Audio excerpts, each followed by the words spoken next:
What's going on, guys? It is MadMan Plant. This is day number 1 of MJ BizCon. Last night we were at 2 great parties. The first one was the Blond Brunch at the Glitz and Glam, and then we went over to the Sensi magazine party at Crash and Burn, which is really good. Nice. And this is Demi from MJ BizCon, MJ Daily, and you are the main lady behind all the posts and social media. I am, yes. Fantastic. So tell me a little bit what's different about this year at MJ BizCon. We have so much stuff going on. We're doing, we have our girl grinding in the background over there, Lena. It's good to see you again. I know. Lena, come on over here and get on camera with us. Yeah, you should get in here.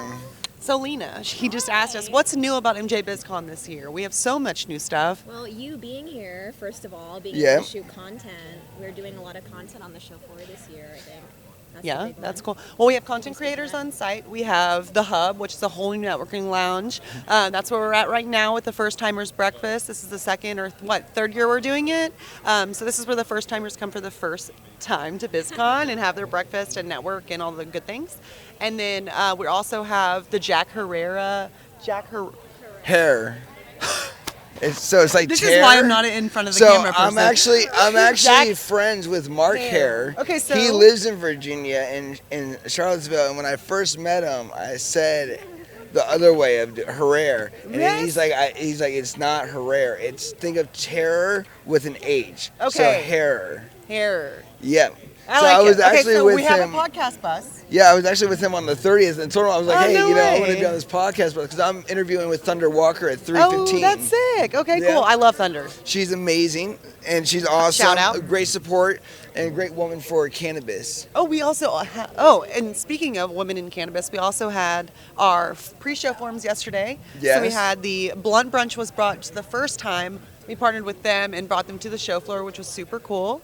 Because we already seen Blond Brunch off-site doing their thing, and we were like, how can we bring more women to MJ BizCon? That's the mission, right? Bring more women, so weed. So. Well, yesterday we went to about 4 forums yesterday. Yeah. Mostly on the marketing and business side, where I kind of specialize in.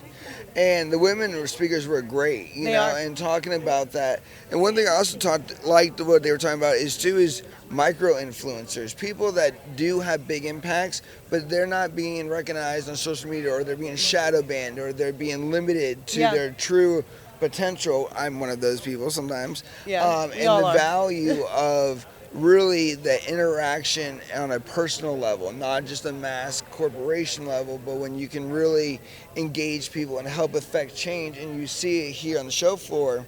And that's why I love MJ BizCon. Mainly, one is a business, but two, we are a video production company, so we work with companies like Canatrol. We did their website video, we did all their social media. Last year we were in Vermont 3 times. Oh, that's cool. With them in 3 different states, working with a whole bunch of distributors, manufacturers, everything. And when you come to MJ BizCon, you see the professional, you see the future side of cannabis.